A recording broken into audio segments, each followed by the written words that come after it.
healer. You take the first step, and then Yahweh will honor you, not her.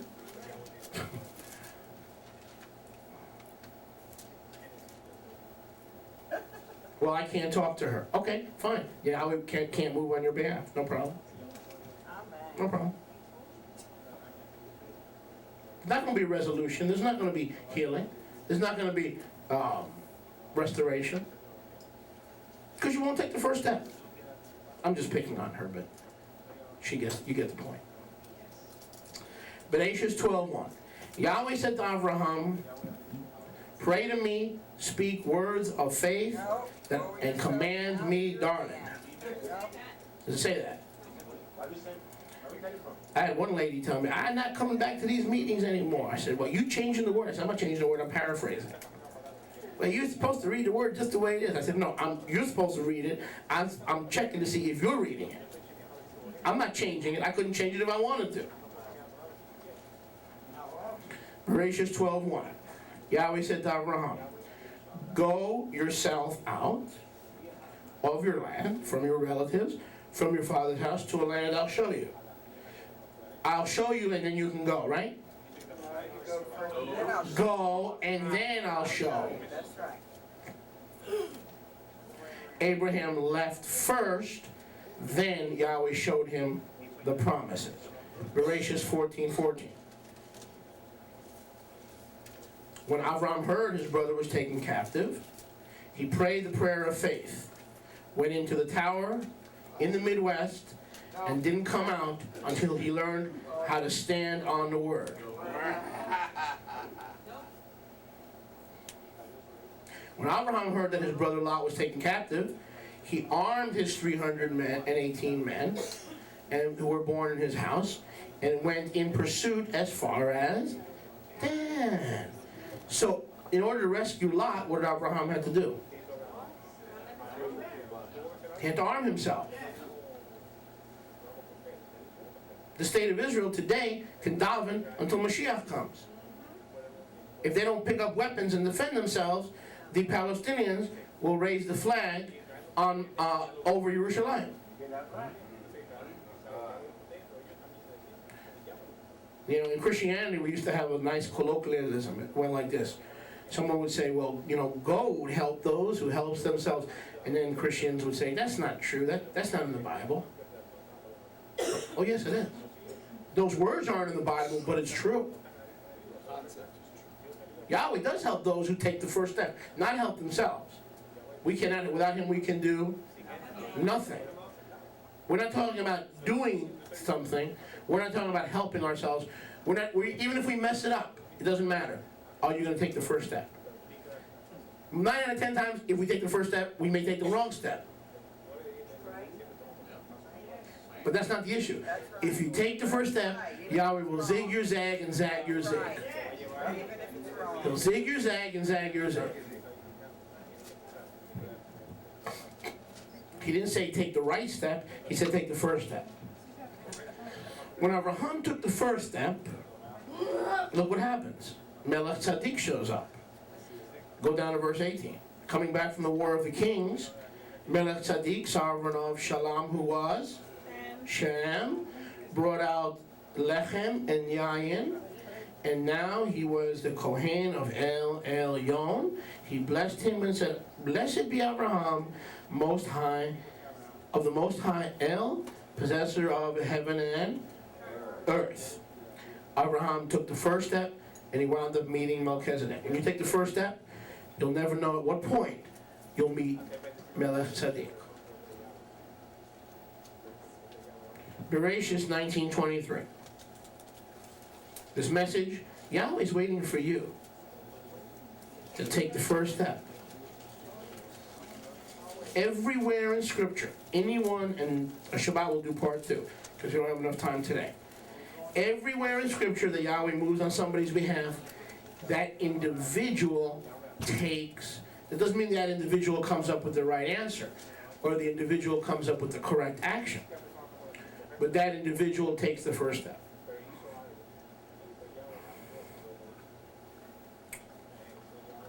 Does it blow your mind? Yahweh doesn't move on behalf of people unless they take the first step. Especially when they have his instructions. Bereshit 19:23. The sun had risen upon the earth when Lot entered Sor. And then Yahweh, meaning the lesser Yahweh, rained sulfur and fire on Sodom and Amorah from the greater Yahweh Abba out of the heavens. There's the greater and lesser Yahweh, one sent, one doing the sending. Yeshua said the one who is sent is sending is always greater than the one who is sent. Blessed are you if you know these things. There's a greater and lesser Yahweh. Stop trying to figure out the Echad of Israel in a Trinity or some other Roman calculation. It's a joke. The ancients of Israel understood Yahweh as the greater Yahweh and the lesser Yahweh. Period. 1 + 1 = 1. But notice, the Sodom and Amorah and Lot was not saved. He did not escape until he entered the city of Sor.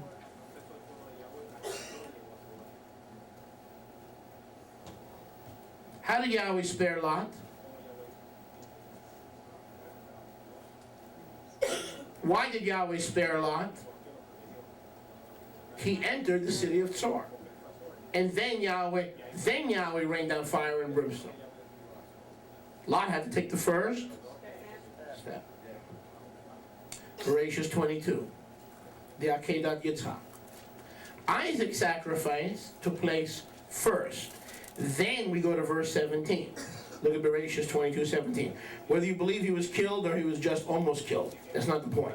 Look at verse 17. Verse 16.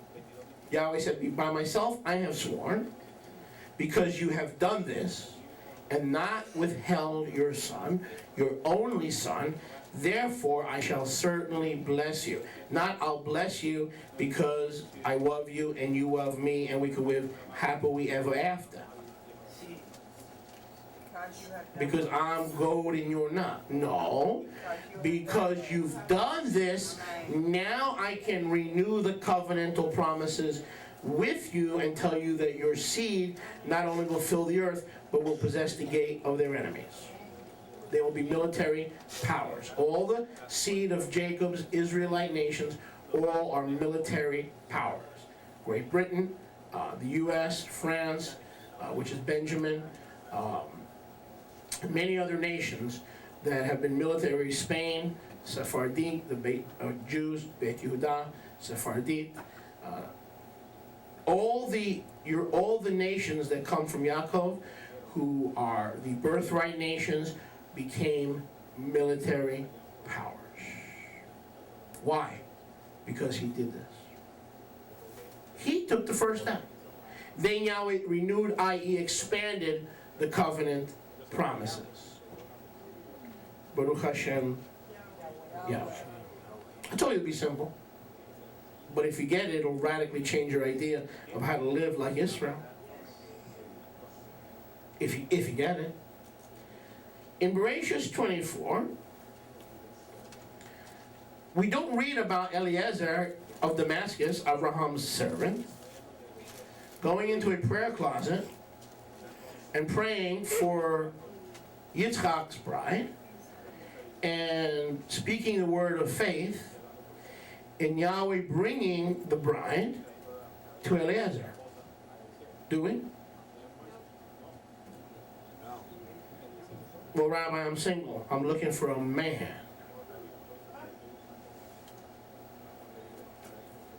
Don't look at me, honey. I'm accounted for. I'm looking for a man's man. Really? And I'm just waiting in faith. You're going to need a nose plug, sweetheart, because you're going to be waiting a long time.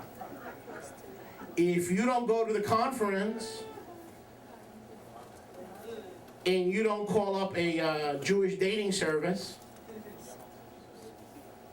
and you don't seek out other renewed covenant Israelites, you're waiting a long time. We'll be shipping you oxygen.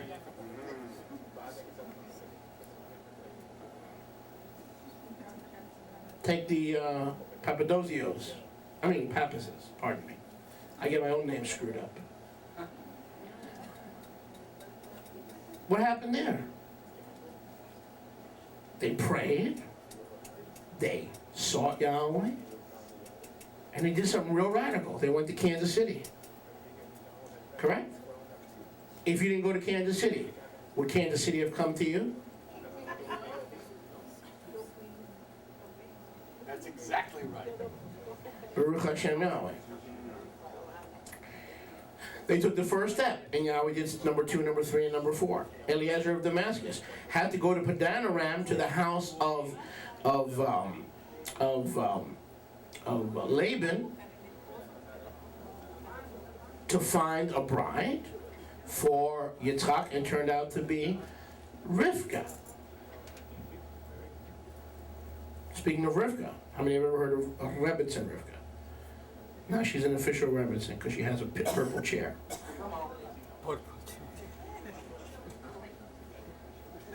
Now she was praying for me. She was praying for me. I was praying for her. But the only thing that came to Las Cruces, New Mexico were tapes. She was listening to me on tape. And she goes, boy, that guy can teach. Who's he?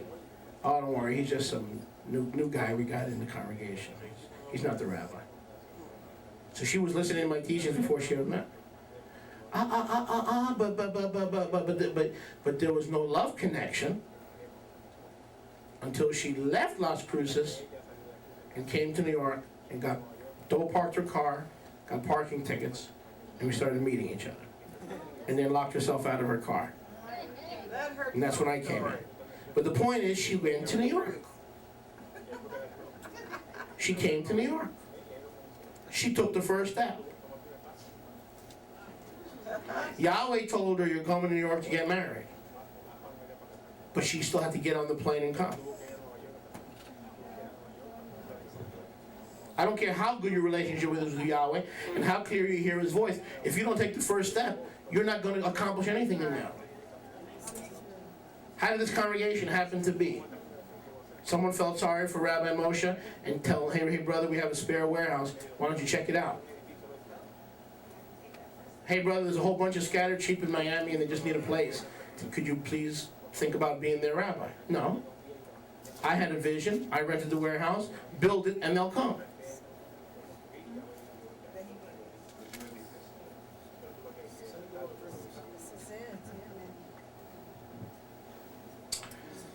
Bereshit 26:4.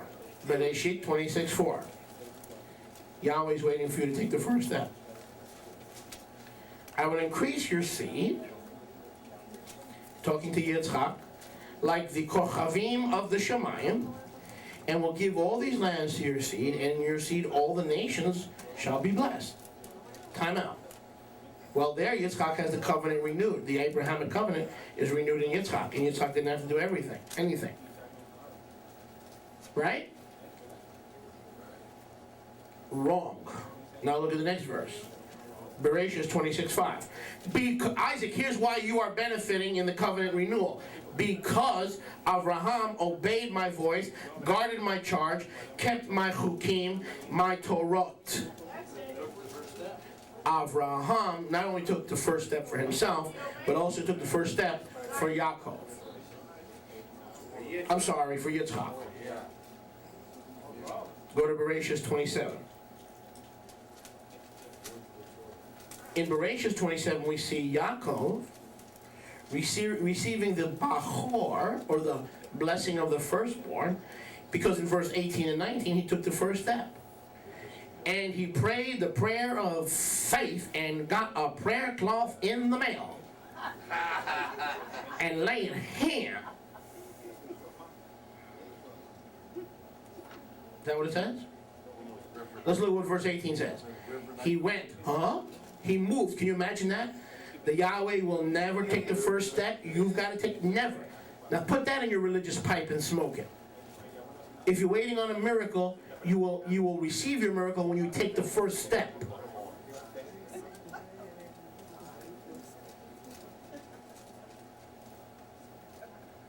He went to his father and said, "My father." He said, "Here am I, who are you, my son?" Yaakov said to his father, "I am Esau, your Bechor.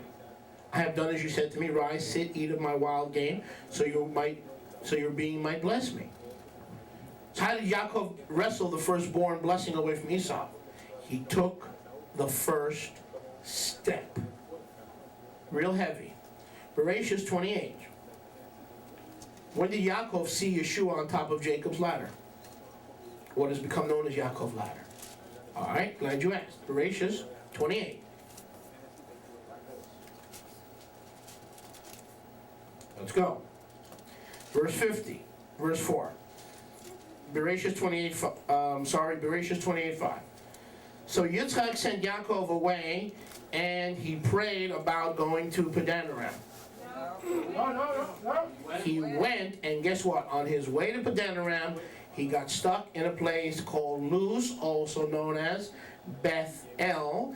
And at Bethel, he saw a ladder, verse 12, and on top of that ladder, lo and behold, the Son of Man stood at the top of the ladder. He saw Yeshua. He named the place Peniel, for I have seen Elohim face to face. How did Yaakov get to see Yahweh, Yeshua, face to face? He left and went to Bethel. To Padanaram, and he stopped at Bethel. Bereshit 39. Well, Rabbi, I'm called to the Philippines. Okay, when are you leaving? Well, I'm just waiting for this, that, and the other thing. Okay, I'm waiting for Yahweh's timing. Okay, and what time did he tell you that it would happen? Well, he didn't tell me a time. Okay, so you don't know what time, right? No. Okay. So what you do is when you don't know Yahweh's timing, you take the first step and see if there's a second, third, and fourth step. So people say to me, well, I'm not sure, I'm just waiting on the Lord. Okay, now let me ask you a question. But if you see in Scripture that the Lord not going to show you diddly squat until you take the first step, then you'll see the timing. You really want to know the season that you're supposed to step out? You take the first step. Then Yahweh will show you the timing.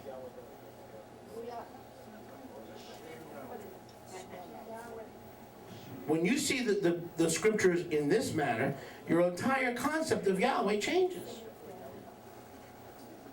Okay, and then take the Hila again. Today's your day.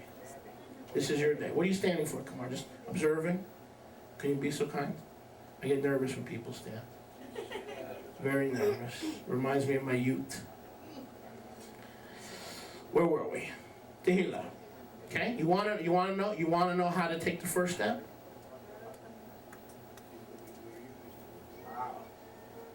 This woman didn't know diddly squat about diddly squat. That's why she's walking out. See what I mean? As soon as people stand up, I get nervous.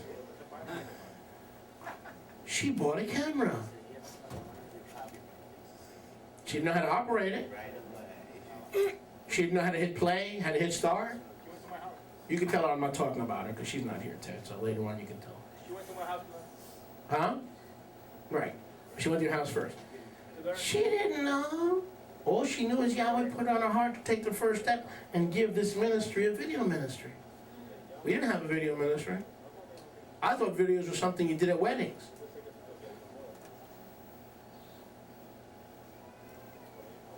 She took the first step. Now take a look what's going on.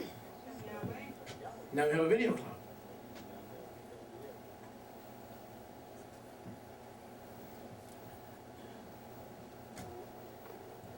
Was she in Yahweh's timing? Who knows and who cares? Oh, Rabbi. Yeah, I don't care.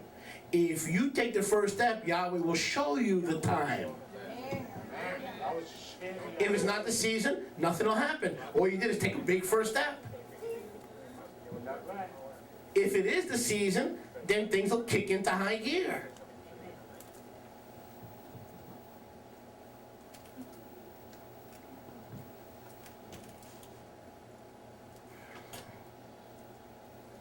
Bereshit 28.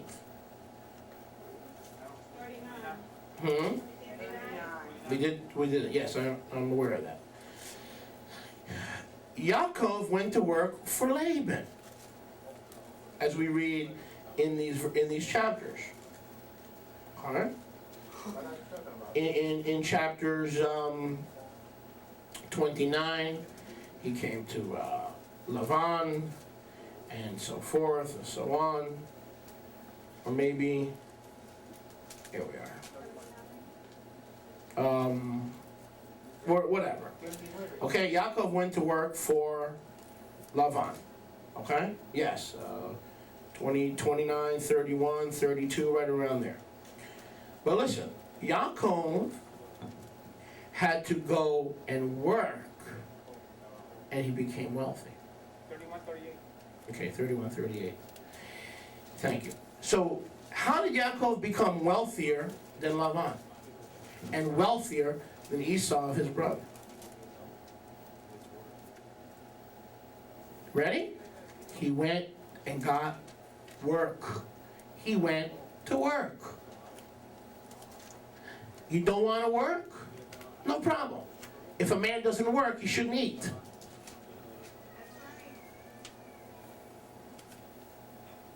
You're waiting for your husband or your wife to support you, and you don't want to get a job? You are a sluggard. The word Yahweh says you're not an Israelite, you're a sluggard. The only person that shouldn't work is one who is physically handicapped.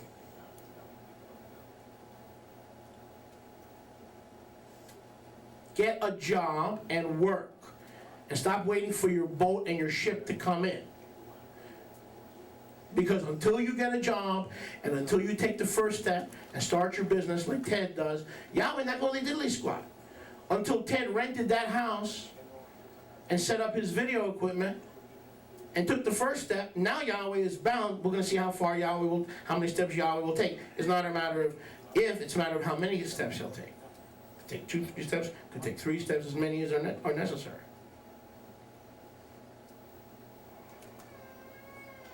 I have no respect for someone who does not work and who thinks that they can support a family of 6 on $200 a week. Get off your duff, stop making excuses. Your children are grown, and get a job. I'm not picking on anybody in here. I may be speaking to someone out there. So Yaakov went to work and became wealthy. Okay, now go to Bereshit 32. Genesis 32. Verse 10, I guess. I'm just going quickly, so I may not give you verses all the time. Bereshit 32:10. I do not deserve the least of all the conducts and all the emet which you have shown your servant. For I passed over this Yarden with my staff. Now I have become 2 groups. So Jacob, or Israel, was divided into 2 groups on his way back to Canaan and meeting his brother Esau. All right, 12. But Jacob, listen, before he comes to meet Yeshua in Genesis 32:24, when he was alone and a man wrestled with him. What man was that? The one driving around the Ruach-powered throne on wheels, with wheels in the middle of the wheels. He would meet that man where? On Bethel, the same place he met Yeshua the first time, on his way back to the land of Canaan. He goes, I've got so much stuff that I have to make 2 houses. There are so many Israelites that Yahweh had to divide them into 2. One on one side. So he said, if Edom destroys one part of Jacob, the other house will survive. Why did Yahweh allow it? 1 Kings 12. Don't worry, Rehoboam. Leave Jeroboam alone. This thing is for me. I'm causing the division so I can camouflage Israel among the nations so they look like Bolivians and Peruvians and Colombians, and you can never wipe out the people of Israel because you can't find them. You can wipe out the Jews because you just look for the black coats and the black hats. The Ashkenazic Jews, you can wipe them out. But when you try to wipe out the whole nation, good luck, you're going to need it, because you can't find them. Same Jacob, he divided his family into two groups. If one got wiped out, the other would survive. But he got 2 houses full of stuff by going to work, taking the first step, and now he got delivered from Esau by again taking the first step and meeting Yeshua again in verse 24. Okay, Tov, Bereshis 35. Don't look for a verse. Again in Bereshis 35, Yaakov had to get up first and go to Bethel before becoming Israel. Okay, look at verse 9, since you insist. You're pushy. You're very pushy. Some of you folks are very pushy, just like your rabbi. Look at verse 9. Elohim appeared to Yaakov again when he came from Padanaram and blessed him. And Elohim said, okay, now go back to verse 5. They departed from Shechem, and they came with Yaakov to Bethel. Verse 6. Hello? They went from Shechem, and they departed to Bethel in the land of